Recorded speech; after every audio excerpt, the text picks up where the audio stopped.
Dense packing cavities is a really interesting application. It is elegant, it is an art. Of course, I hope you remember that the main ingredient of that insulation is air bubbles. That is what really you're paying for. That is what is going to trap the heat. So if you imagine that we're going to shove this in here and we're going to pack a bunch of this cellulose insulation into this wall cavity, what we're doing, technically, is squeezing the air bubbles out.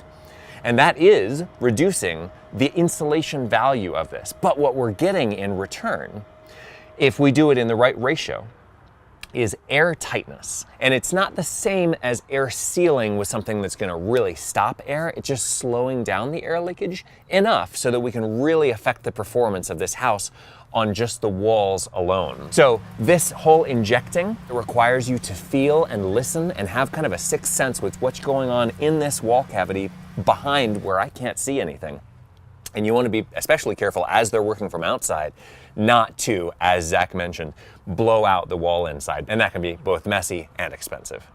So Wade, I know that your crews really know what they're doing. They are. By They're this very point. good.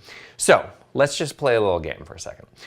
What if we do such a good job air sealing it that we make it too tight? What happens at that point? So you're going to start having VOC build up, you're going to have indoor air quality problems, you're going to have moisture issues.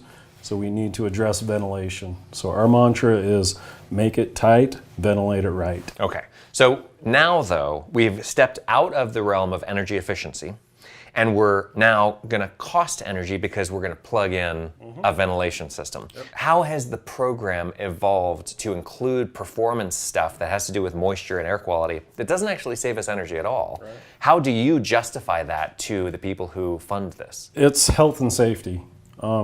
Yeah, you make a house nice and energy efficient, but you can also make a house dangerous if you don't address the health and safety side of it. We want to make it as energy efficient as possible, but it's also got to be safe. Because what's the good of an energy efficient home if it kills you? Exactly. Okay. You said we need to ventilate right. What does that mean when we're talking about a program that has a very tight budget and we want to make sure that we make every dollar go as long as it can? What are the strategies that you guys use? We want a known controlled rate of ventilation. We don't want wild card ventilation, which would just be open the window or whatever. And this is where this is so important.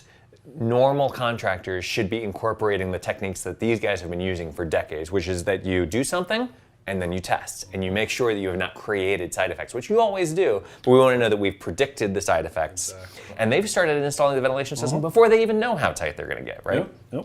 That's the best way to do it, is that you know exactly what the crews can do because the crews have worked there for a little while. If you have a lot of turnover, then you got to constantly be training and you don't know what kind of work they do, which is another problem we have in the construction industry in general. But here we have a vent that's coming in from outside, right? Correct. And it's going to go straight into the return on the furnace.